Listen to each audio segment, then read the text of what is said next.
Military and International Affairs. So please welcome the speakers.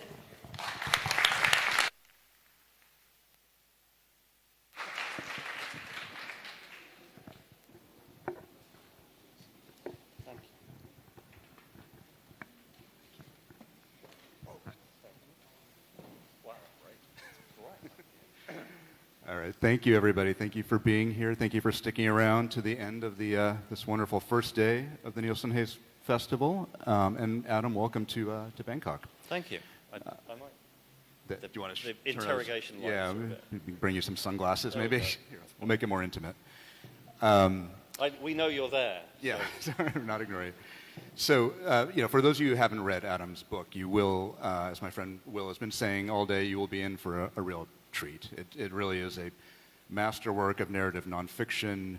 It pulls off this incredible feat of shedding light on an event whose broad outlines have been known globally for decades, and whose details were obscured deliberately by the Soviet regime for many, many years as well. Right. And it also takes this grand historical event, puts it into context without losing sight of these very individual tragedies that go into making it up. Adam, when you read the book, the drama in the narrative, the inherent there is so clear because of all the work you've put into it, the research, the shaping of the narrative, and so on.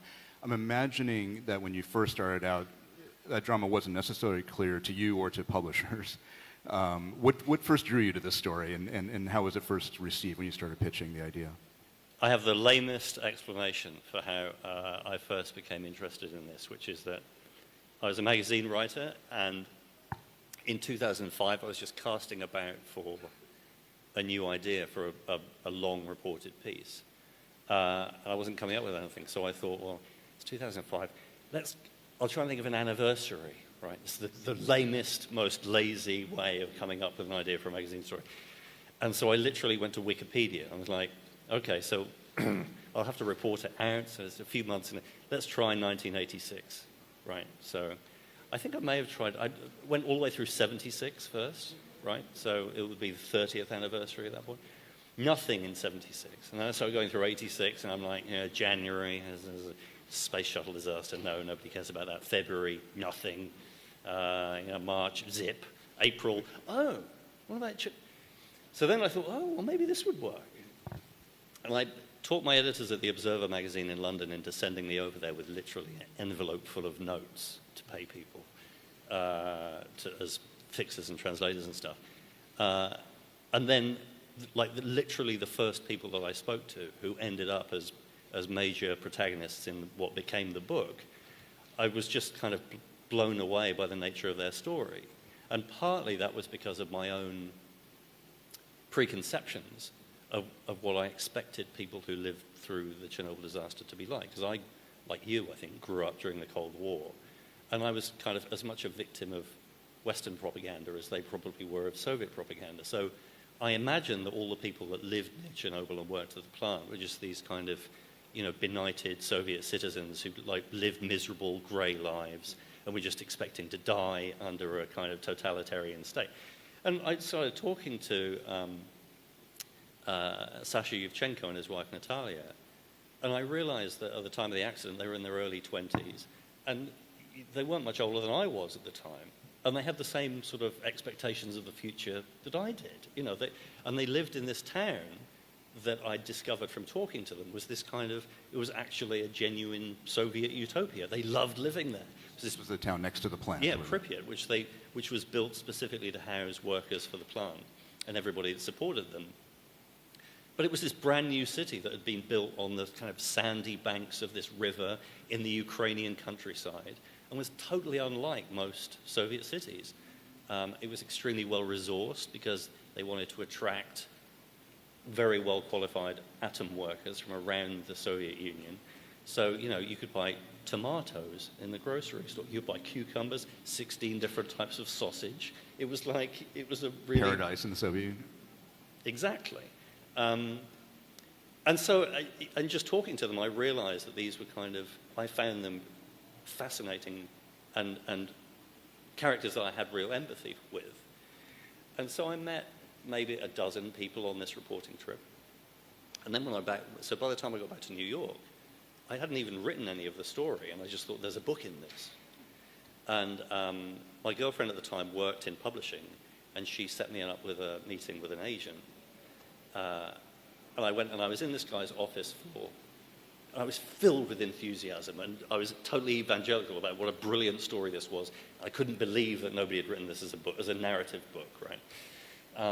I was in his office for 5 minutes before he started doing that thing people do at cocktail parties where they're looking over your shoulder to see if there's somebody. And I was the only person in his office, so I knew it was over at that point.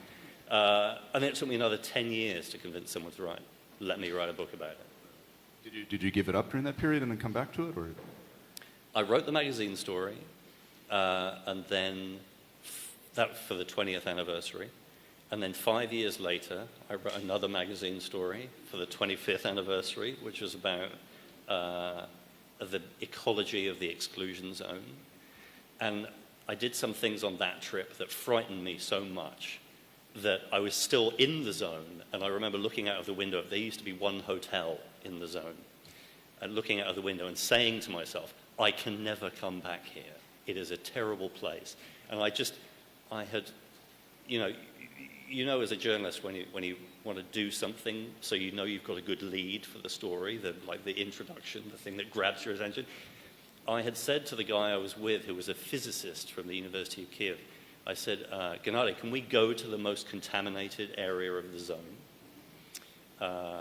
And so we did. We went to a place in the Red Forest, and we got out of the van we were in, and we just started. Did you have a Geiger counter with you, or? We did have a Geiger counter with us, and this time, the first time I went, I had a Geiger counter that didn't work, which it turns out is a lot worse than having one that does. And so we started walking down this pathway through a large pine forest, which was called the Red Forest after the accident because radiation drifting out of the plant, fallout basically, fell across this area of pine forest and killed it dead almost overnight, so all the needles turned red. And then they had to cut it down and bury it in concrete-lined pits because it was so contaminated. But this was 20 years later. So we're walking, 25 years later, so we start walking into the center of this area of forest.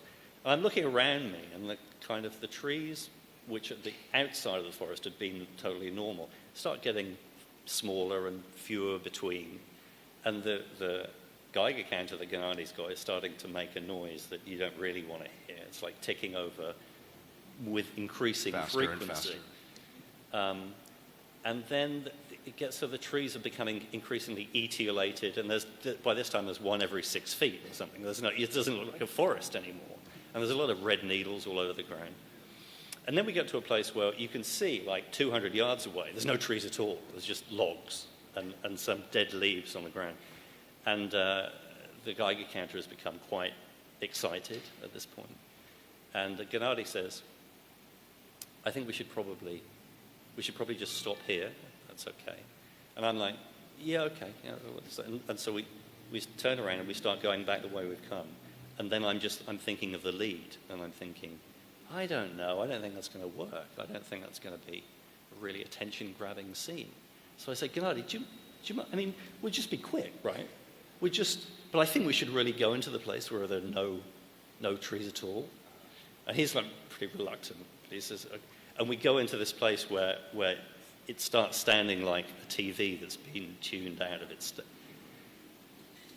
And then, 6 hours later, I'm sitting in my hotel room, and I've got no real idea how much radiation I've exposed myself to, or how dangerous it really was. But I really experienced the almost supernatural fear that you can get of being exposed to radiation at that point. And I said, I am never doing this again. 4.5 years later, I'm sitting in my office at home, planning the next trip. Right. You want to devote yourself to a book. And at that point, I thought, maybe I should just write a book about it. Right. Talk a little bit about that. The part of what's terrifying about this event, about this accident, is the impact of radiation, right? It's invisible. You're measuring it by these kind of fairly primitive Geiger counters that in the book you point out that part of the problem with the response to the accident was that the first reports from the plant were that the radiation levels were in tolerable levels, right? But that was because the Geiger counter only went up to a certain level. Exactly, and then stopped, they'd maxed out, yeah. Right. So this, kind of unknown around you, you don't really know exactly how bad it is, how bad it's going to affect you. How did that affect the people in your story? How did the radiation affect them? Well, the fear of it. I mean, in the long term, that unknowability that I experienced for myself sitting in that hotel room, has affected people all over Ukraine. Like the guy that I worked with, my friend Taras, who ended up being my fixer in this reporting over 15 years in the end. He grew up in Kiev, and he was there when the plant exploded. But because everything was made secret and the truth of what was going on was covered up, nobody who lived in Ukraine at the time had any idea of what their radiation exposure was. And so people like Taras had an experience like I did, only one that lasted their entire lives. So every time they become sick, they think, well, is this because I was exposed to radiation in 1986? And what's it going to turn into? It's a cough now. But, so Taras was constantly getting sick. And he always put it down to radiation exposure from Chernobyl. But he doesn't know. And that kind of level of uncertainty, whether it's simply psychological or it really is connected to something like that, is just corrosive. I mean, you've mentioned before that you've described this as a uniquely Soviet disaster, right? Right. Is that because of what caused it, or the reaction to it, or how it was covered up, all of the above? Definitely all of the above. I mean, it would be easy to think that, the fact that it was a nuclear disaster that took place, it was a nuclear accident that took place under conditions of extreme secrecy, and that the government fumbled the response and then covered it up and kept it from the public for years. That made it kind of typically Soviet experience. But the truth is that happened in both the United States and in the UK. Years before Chernobyl happened, there was an accident at the Windscale plant in 1957. And the government compiled a report, and then the then Prime Minister, Anthony Eden, had the report pulped and the type that it was set with broken up so that it could not be republished. And the truth about that accident didn't emerge until the 1980s. So that part of it is kind of universal across the nuclear industry around the world. But the kind of the secrecy that covered the entire industry, and the misinformation and misrepresentation about how dangerous the reactors that they were using were, and the way in which, once the accident happened, the public were not warned and they weren't evacuated, and all of those things, those were definitely symptomatic in a much more fundamental way of the Soviet regime and the cleanup too. Maybe for people who haven't read the book, you can explain a little bit about what did you finally decide caused the accident? Was it bad technology? Was it human error from the plant operators? Yes. Yeah. Fundamentally, they had a really badly designed nuclear reactor that the people who worked at the plant knew was extremely capricious and difficult to handle. They just didn't really, but they weren't warned of the worst possible consequences of this. So a lot of them felt from their own experience of working with this reactor that was, unpredictable, and it was especially unpredictable during startup and shutdown. But they'd worked with it for so long, it was like a kind of, it was a dog that they felt that could bite them, but it kind of growls a lot, but it never actually gone for anyone. And so they got away with pushing it around and poking it and getting it upset for many years.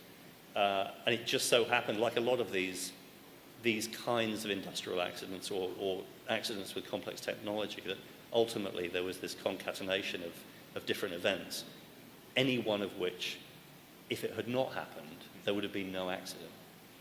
But the truth was that there was this badly designed reactor. They decided that they were going to do this safety test during the shutdown period. It was scheduled, but then it was postponed because in a uniquely Soviet way, it was scheduled for right before the May Day holidays.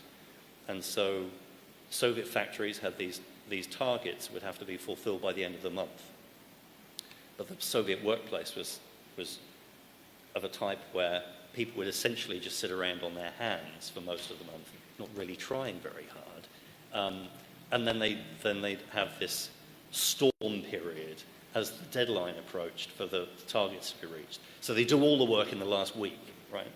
And so what happened is they announced that they were going to take this reactor offline to do the test.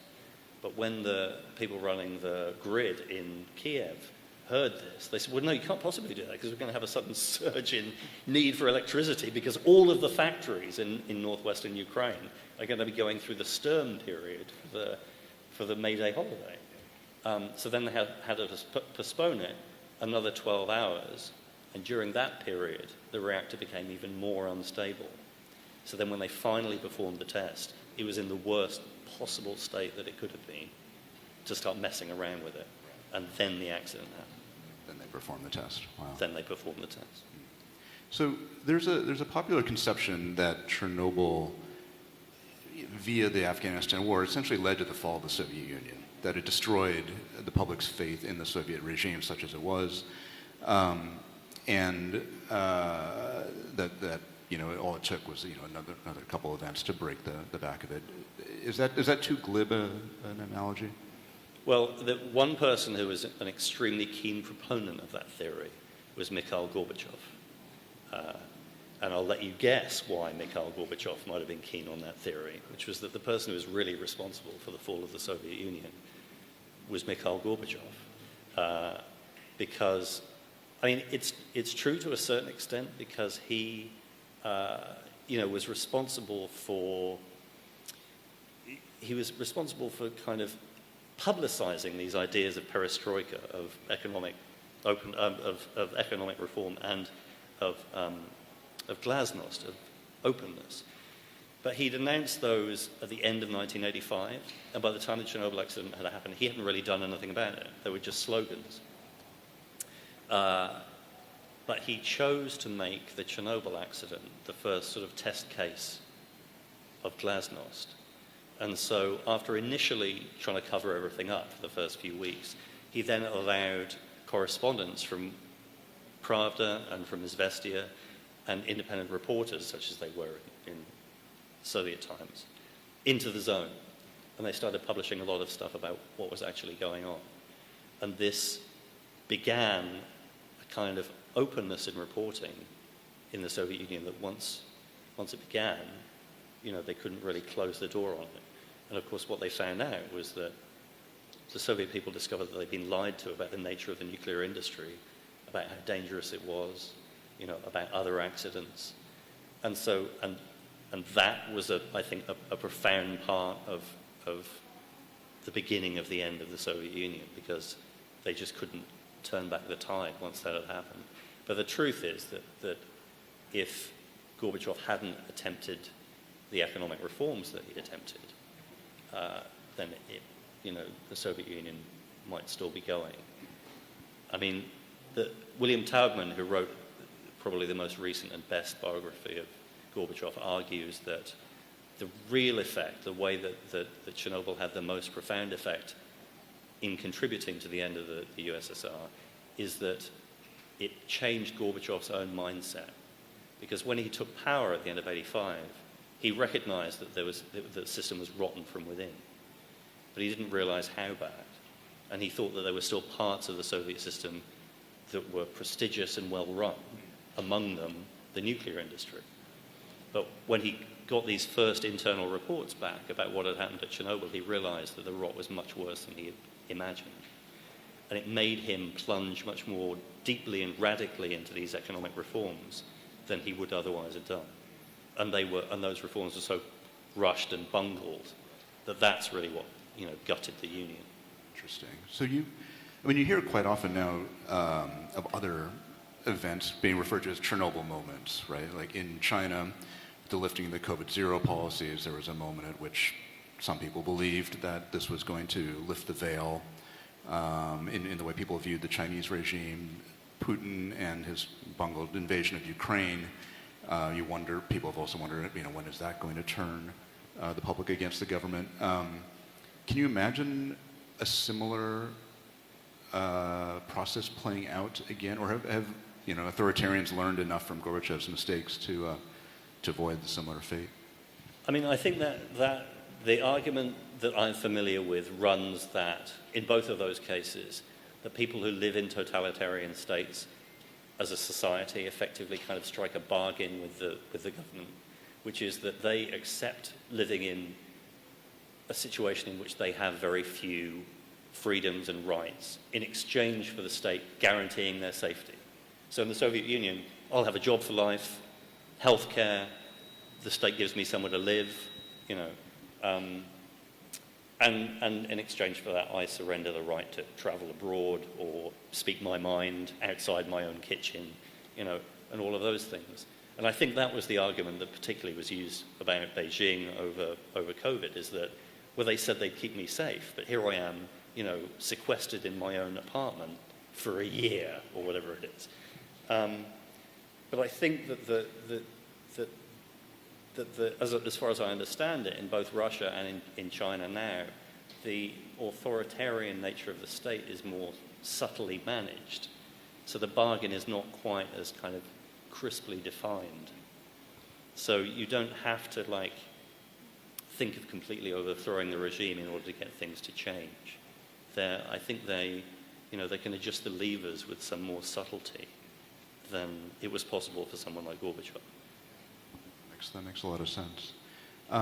You mentioned Challenger. Your new book, for people who don't know, is about the Challenger disaster.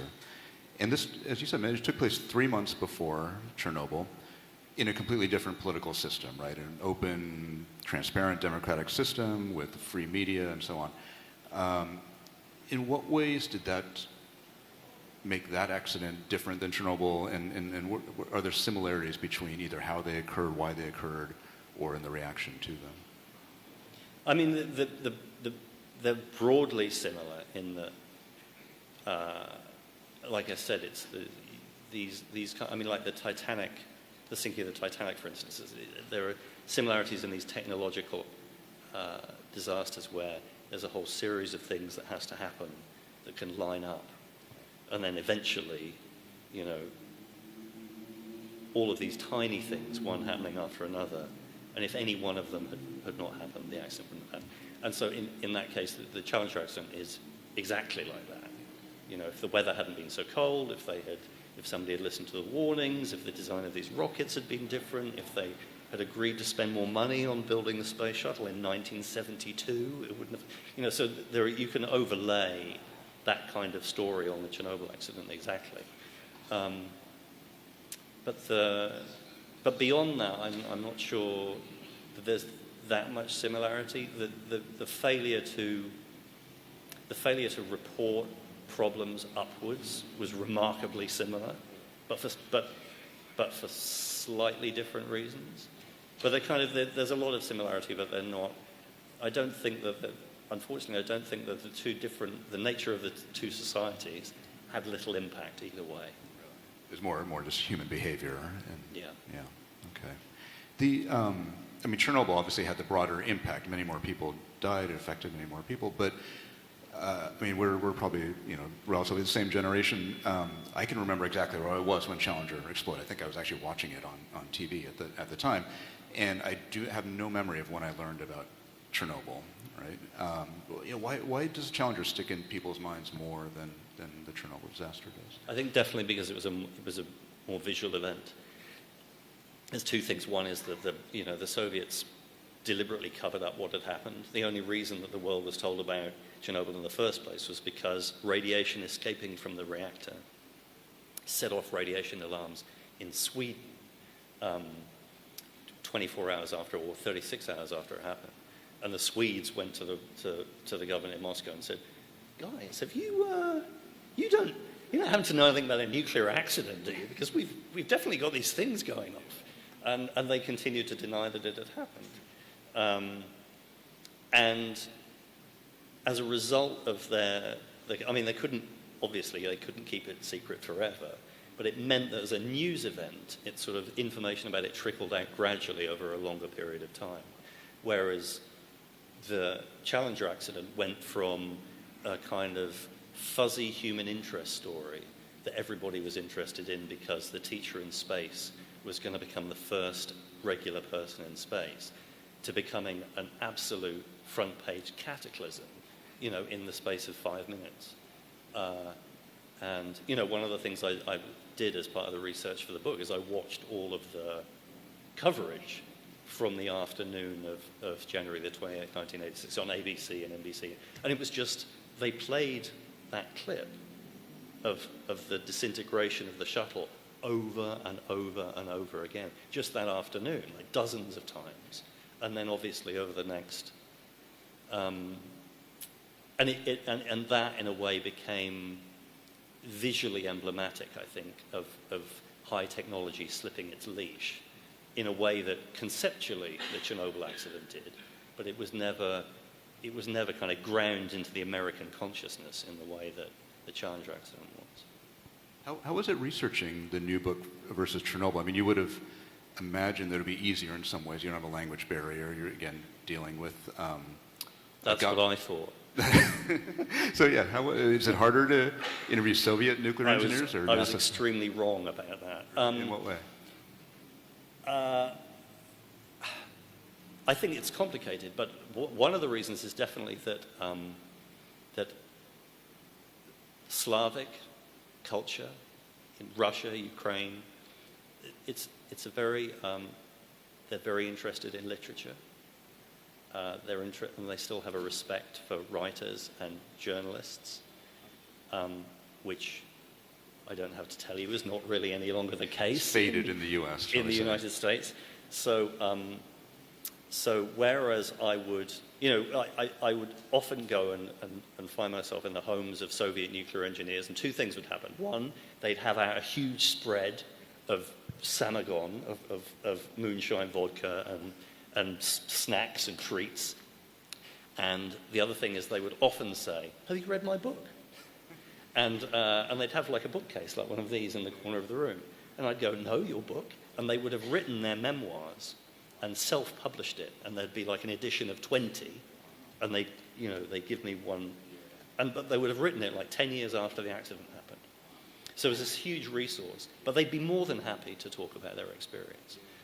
Whereas with NASA engineers, they were suspicious of the media. They would have been suspicious of the media at the time because basically the newspapers and television just came for NASA in a way that they never had before after the Challenger accident. And that was a huge shock to people that worked there who'd been used to the glory days of Apollo when, astronauts were heroes, NASA engineers were regarded as geniuses, Teflon, Tang. And that lingering suspicion and paranoia kind of underlay so many interactions I had with people that they would think that I was, on a kind of mission to revive what is remains a terrible memory for a lot of them. And there are also literal-minded engineers in a way. A lot of them were in a way that even Soviet nuclear engineers were not. I would go and talk to like a reactor control operator in Kiev, and he would just turn out to be a great storyteller. Or like a fireman would say, I tracked this one guy, and he lived on the edge of a natural reserve, and we visited him in the dead of winter, and he literally a cabin in the middle of nowhere, and nobody had talked to this guy for like 30 years, and we started talking to him about his experience.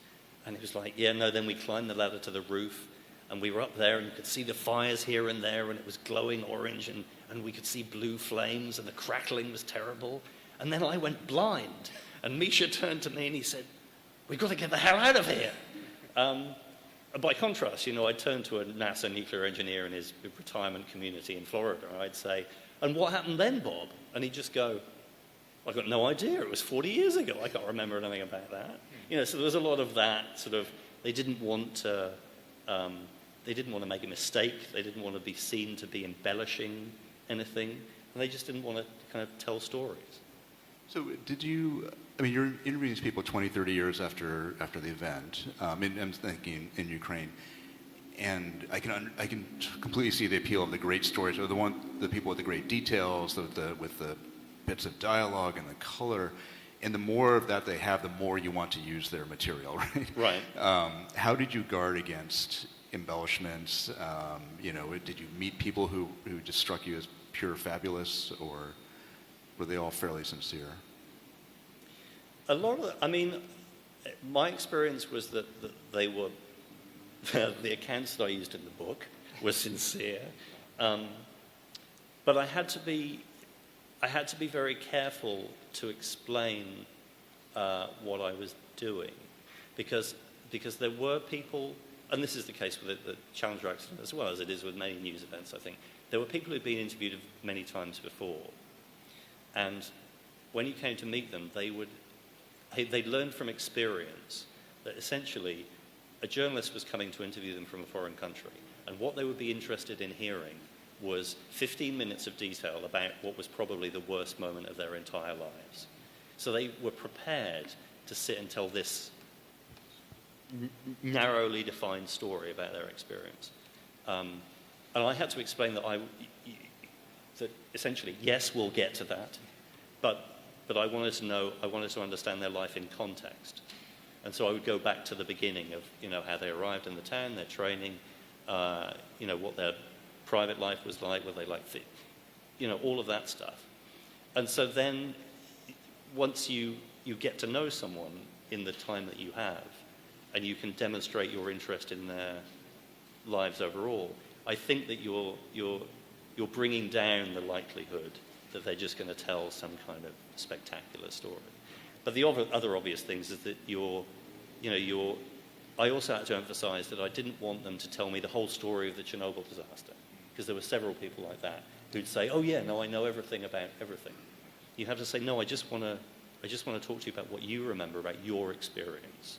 So, what were you doing the day before? I don't want you to tell me that these guys came down from Moscow and they're going to do this experiment, because you weren't there. That wasn't your job." And I think by keeping it very closely defined in that way, and then by interviewing people they knew, and also reading documents and looking at photographs and all of that other stuff, you can filter out things that are exaggerated or not true. Was it easy to figure out who the central characters in your narrative were going to be? Was the arc clear to you from the beginning? Yes, because Piers Paul Reed, who wrote the book Alive about the Uruguayan rugby team that ended up eating one another after a plane crash, had written this extraordinary book called Ablaze, which was published in 1991, that he had based on interviews that he had done with almost everyone who survived the accident in 1986. And when I was working on the magazine story back in 2005, I'd read that book. And from that, there wasn't really a clear through line for any of the characters in Piers's narration. But what you could see was that Viktor Bruhanov, who was the director of the plant in particular, had this sort of amazing arc as a central protagonist, because he was the guy who was sent there as a young, ambitious Communist Party apparatchik, told to build this plant in a snow-covered field in Ukraine in 1970. And it's this guy who's like 34 who goes there with a briefcase and a slide rule, and they say, "Okay, well, this is where you're going to put 4 nuclear reactors," right? And he's the same guy who 16 years later is left holding the bag for the whole disaster, this cataclysm that is, ends up bringing down the Soviet Union, right? So it's all on this guy. So I thought, if I can get to him and find out more details about his experience, because he went to prison for 5 years, if I could find out more details about his experience, he has a kind of, the story arc of someone in a Russian novel. So that was easy, because he kind of carries the whole arc of the story. And then there were other people that I met during my reporting who I knew I wanted to carry other parts of the story, like Sasha and Natalia Yevchenko. Was Victor bitter about his experience? I mean, was he made the fall guy for? He was weird. I would say weirdly. If he was living in a Western country, it would be weirdly no. He was not bitter. He said that he accepted his responsibility. I was the director of the plant, and therefore it was my job to be responsible for this. So he wasn't bitter. And I said at one point, I did say, do you have any regrets? And he looked at me and said, the original plan for the plant was that it was 4 reactors at the time of the accident, but it was due for expansion to 12 reactors. It would have been this massive reactor park. It would have been the biggest nuclear plant in the world.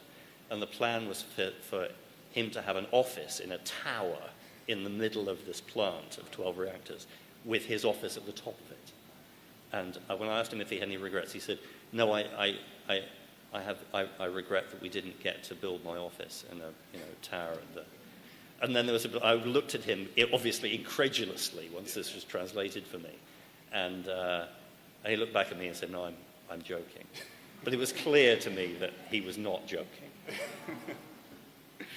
But both your books, the Chernobyl and the new one, are popular histories, right? They're narrative nonfiction. This is a form that obviously some professional historians, academic historians view as a little bit suspect. Why is that? I think probably sales figures have something to do with it. Right. Why do you think it's important? What draws you to this form? Why do you think it's important to have stories told in this way? Well, you know, I studied. You a trained historian? I wouldn't say I was a trained historian. I've got a degree in history, which I think is not really the same thing. But, you know, I found that when I was writing essays and stuff for when I was studying history, you know, the parts of history I was really engaged by were the ones where you got to find out about the characters involved, right? So, you know, I was studying, at one point I was doing a special subject on the history of the East India Company and the stories about Charles James Fox from around that time. Charles James Fox is this kind of incredible character, right? It's fascinating. But the rest of 18th century history I just found, you know, utterly boring beyond belief. I don't see any reason why, you know, history should not be interesting if you can mine the stories of the people involved, because that's what engages you as a reader, because you can identify on some level with their experience. And that's what I'm interested in. And I think there's no reason why academic history can't be that interesting. Well, I think there are many reasons why, but that has more to do with the academy than anything else. I want to open this up for questions in a second. Let me just ask one last question of my own. In both cases of Chernobyl and the Challenger accident, these accidents happened involving technology that wasn't brand new, right? It had been in use for a while. Right. In that sense, would you be worried, are you worried that, you know, the real disaster from something like artificial intelligence is something we can't even imagine yet? This is going to happen, you know, sometime in the future and could be worse than we imagine right now. I mean, I think that you know, the reason that that Chernobyl and Challenger happened was because people were complacent, you know, fundamentally, in the same way they were with the Titanic. You know, and I think that complacency, that set in a long time ago. You know, we used to think that Facebook was going to be a real boon for society. And that's basically, Facebook has been responsible for destroying democracy in many ways. So I don't think we need to wait for AI for this kind of technology to destroy society. It's already happened. Yeah. Okay. Well, on that happy note, we have about 10 minutes left. So I'd like to open this up to questions from the audience. If anybody, why don't we start in the middle here, and then we'll go to the back. Hi. Thanks again for being here. Not at all. Yeah. I was curious. I realized that your background is in history and journalism, not necessarily like nuclear engineering. But what are your thoughts about the nuclear industry today? For example, about a year ago, Kamala Harris announced that the U.S. government would be helping Thailand acquire and use small nuclear reactors for energy. So given that you wrote Midnight in Chernobyl, I'm kind of curious what you think about things today. The short answer is I would much rather live directly next to a nuclear reactor a power plant that's run with nuclear energy than a coal-fired plant. It's much less dangerous. It's much less likely to damage your health.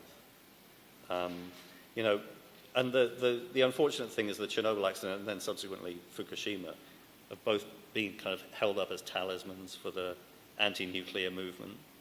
But, you know, the state of the climate and the opportunities that we have for kind of offsetting the problems that we've created for ourselves, if we don't use nuclear energy, are not great. So I would say that that seems like a good idea, small nuclear reactors. It's just a lot safer. The technology now is a lot safer than it was in Chernobyl or Fukushima. Chernobyl technology was 40s technology.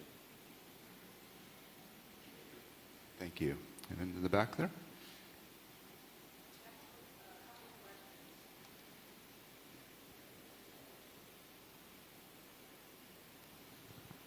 I have a couple of questions. I have to say that the book is brilliant because I have no idea, no background in science whatsoever, but you know, the book is very readable. Oh, thank you. Thank you. I was intimidated for a while, but anyway. I have no background in science either, you'll be glad to know. You certainly did a good job. I had a lot of help with that part. The first question is that in the book, I wasn't clear, I'm just surprised as how people in town or in a plant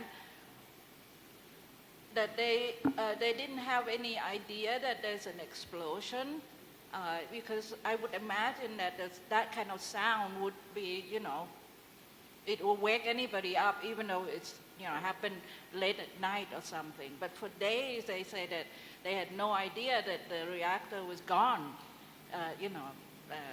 And then the second question is that, did you interview people mostly now Ukrainian, that are they more willing to talk to you? I mean, if they were Russian, would it be the same?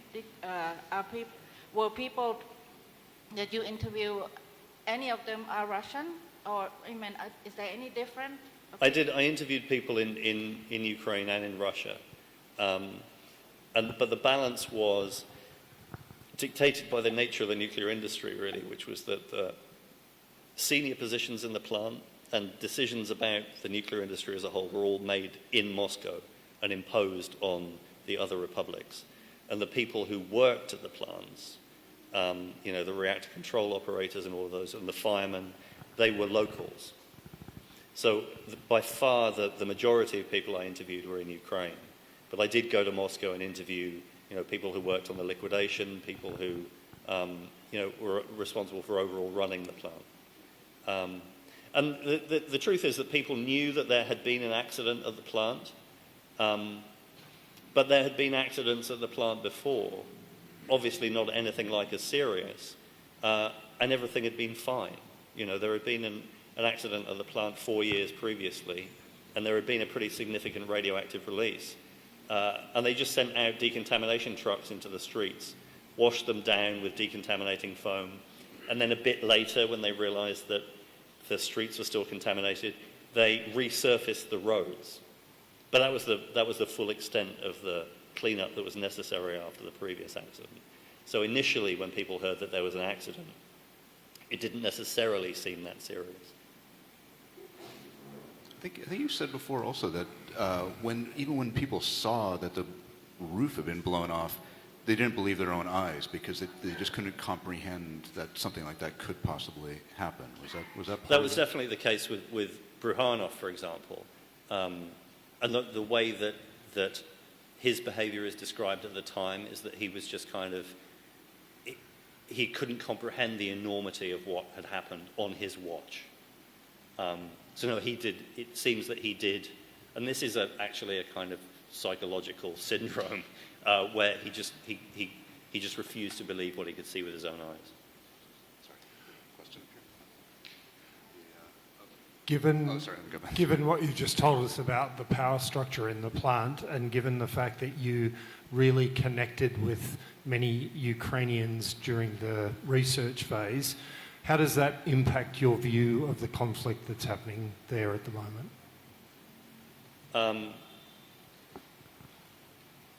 Well, a number of the people that I spoke to had to leave as soon as the invasion took place because the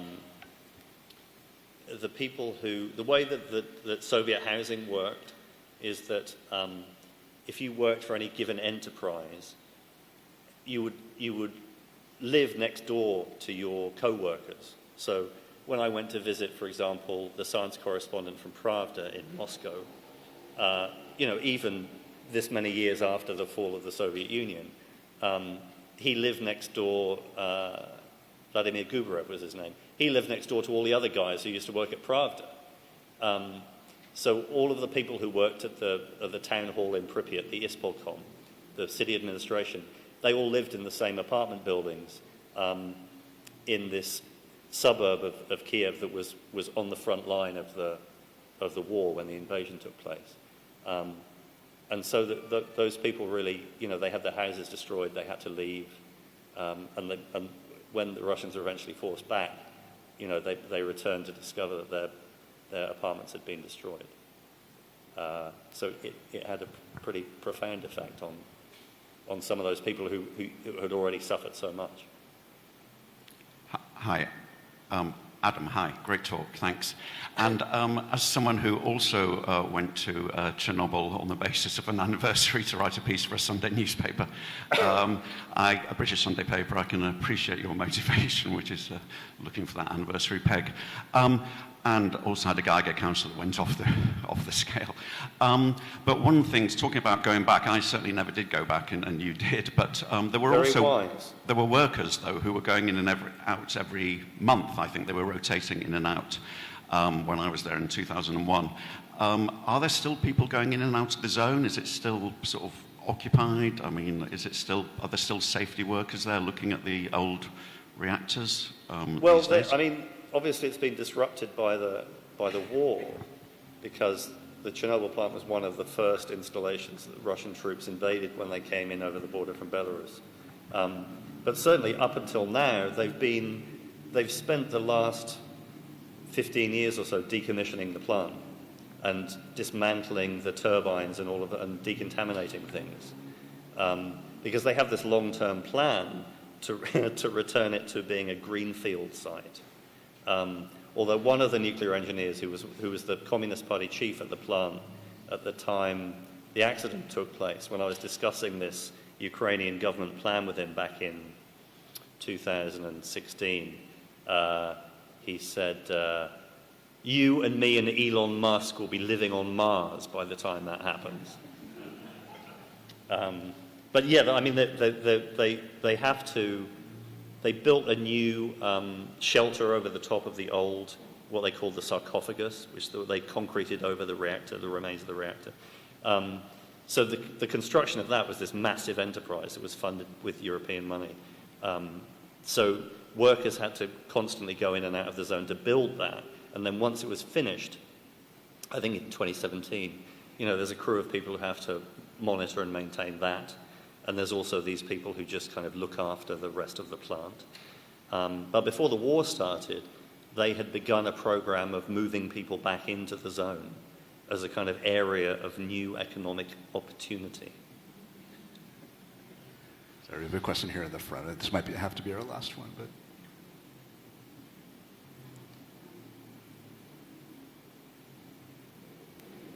I'd like to ask a very simple question. Do you speak Russian or Ukrainian? And if not, as a journalist, how could you be sure that your translator was giving you the correct information? I can say yes, no, and atomic energy station in Russian.